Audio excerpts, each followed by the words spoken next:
Hello guys, my name is Jeff, and today we're driving a six-wheeled Mini Moke, essentially a stripped-down military version of the Mini Cooper, but now a six-wheeled conversion, and it even has a manual transmission. This thing is incredibly cool, and I'm so excited to share it with you, but it's also for sale. This thing will be selling with no reserve at the 2024 Barrett-Jackson Fall Auction, so if you're interested, that's where you can find it. But with that, let's get into the video. So before we get too far into this exact version, we have to understand what a Mini Moke is.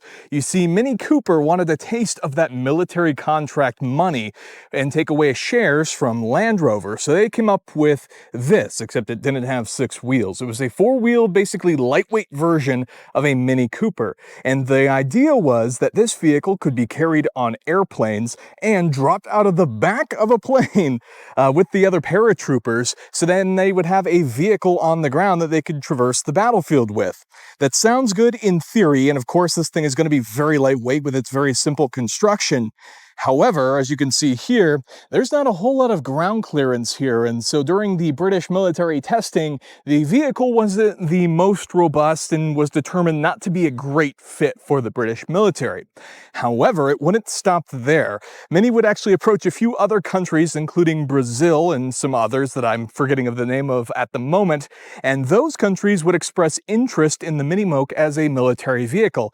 In fact, some countries even went so far as wanting to build an armored version of the Mini Moke. You'd be surprised to hear that those were not so successful, but where they were successful is in civilian life. So they continued to build a lot of them in four-wheeled versions. They would even show up as what you would call island vehicles because of their fun open-top experience where you could throw it on the back of a boat or even just drive it around the island with the open-top experience and enjoy everything the Mini Moke had to offer. However, later as we get into the production run, there were other companies that wanted to build their own version. One of those companies was what you see here, and the company was called Anderson, based out of England, and they would build something like this. It was called the Anderson Cub 6. Their version of the Mini Moke, or the Cub, featured the modern 90s powertrain from a Mini Cooper. In this case, this one is a 1992 example, and the idea was that Anderson wanted to offer these either assembled, like what you see here, or they would send you a kit that you could build yourself. And they all featured the Mini Cooper powertrain. So if we go ahead and open up these side pieces here to open our grille, in fact, we will see a Mini Cooper engine under here.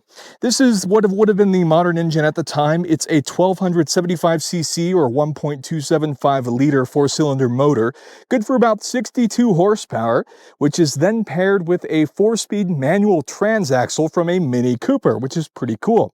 You might also notice that this thing does in fact have drum brakes. You can see the headlights, even the small little radiator here off to the side, and even our Anderson Motor Co. plate there in the back. So that's a pretty cool detail there. Surprisingly, that is actually a lot of power, as I'll show you later in the driving section for this vehicle. Here in the front, we do have the Moke badging, even though this is technically an Anderson Cub, and they would actually produce a very limited run of these six-wheeled vehicles. I actually found some forums and articles about all the versions of the Mini Mokes, and a lot of people say they've never even seen one of these in person, but here we are. This is a real Anderson six-wheeled Mini Moke. They produced a very limited run that were actually made street legal for Germany, so they were built to meet all of Germany's road and legal requirements. So for example, some of the cool things they did is you'll notice that this has turn signals and indicators on the outside. We actually have wipers on this as well, and what's not on it currently, but it comes with a soft top that goes over the top and even features side curtains to actually seal you in from the elements, but obviously most of the time you're going to want it open top like this. It even has sun visors, rear view mirrors, side view mirrors, all of the correct gauges, hazards, a parking brake, and even fog lights. So all sorts of cool stuff that they added to actually make sure this was street legal for Germany. Now, who knows exactly how many they built? All we know is that they are incredibly rare. Now, moving on to the actual powertrain, we talked about the engine and transmission.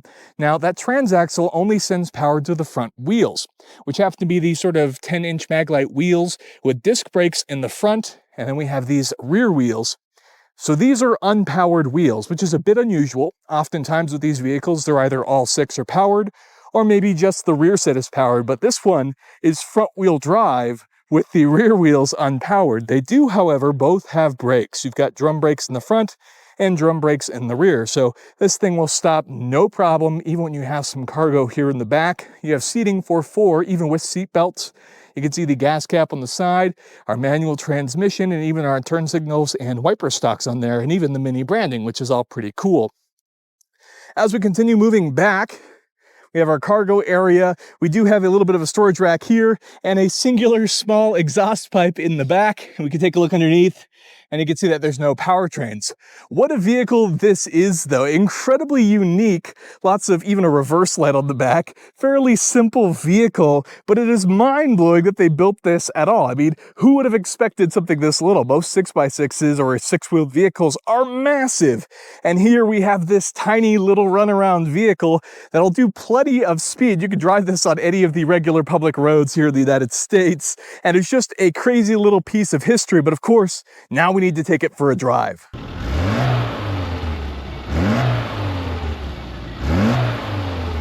All right, let's go ahead and get this thing on the road and take this Mini Moke for a drive. I just can't believe how fast this thing is.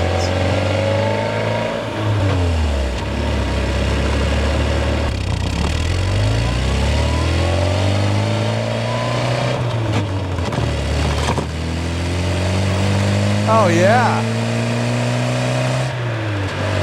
Now this is a car. I could see why people would drive these on islands. This is so much fun. If it was in nicer weather, currently it's about 100 degrees outside. If we were in nicer weather, this would be a lot more fun. It's still a ton of fun because the thing almost feels like a go-kart. I mean, it weighs little to nothing.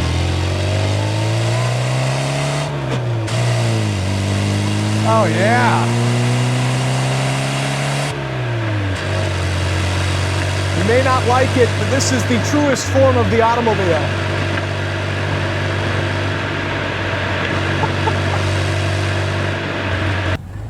This is the nicest golf cart you've ever seen. And I think the funniest part about it is, at least to me, is it seems like you could just drive this around as your car, and then whenever you need a golf cart, you just use this instead. I mean, this thing is hilarious. Not to mention, you can take a bunch of people in the back, and this thing has so much power because it weighs almost nothing. I'm not even sure you would notice. You can take cargo with you. This is like the ultimate vehicle. In theory, you could fit a bunch of golf bags back there, plus you could fit like 4 people back there, which make this some of the most practical golf carts that's not a golf cart ever. I mean, this is street legal. Isn't that wild? You can just drive it and enjoy it and work through all 4 gears.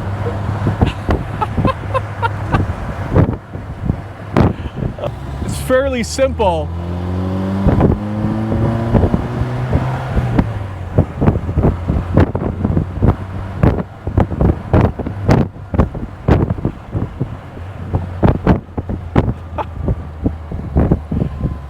I think whoever buys this is going to thoroughly enjoy their experience with their mini wheel 6x6. I mean, the fact that you won't ever see one of these anywhere ever is wild. It's just a hilarious vehicle as a whole. So there you have it. That is a quick look at this 6-wheeled Mini Moke that is no doubt incredibly rare. It might even be the only one left for all we know, but it is incredibly fun. It's got a fairly sprightly engine, all 62 horsepower, a Fury with that 4-cylinder, and even a 4-speed manual transmission. You also have to remember that this thing weighs almost nothing. I mean, this is such a cool example of a runaround vehicle that you just won't ever see anywhere.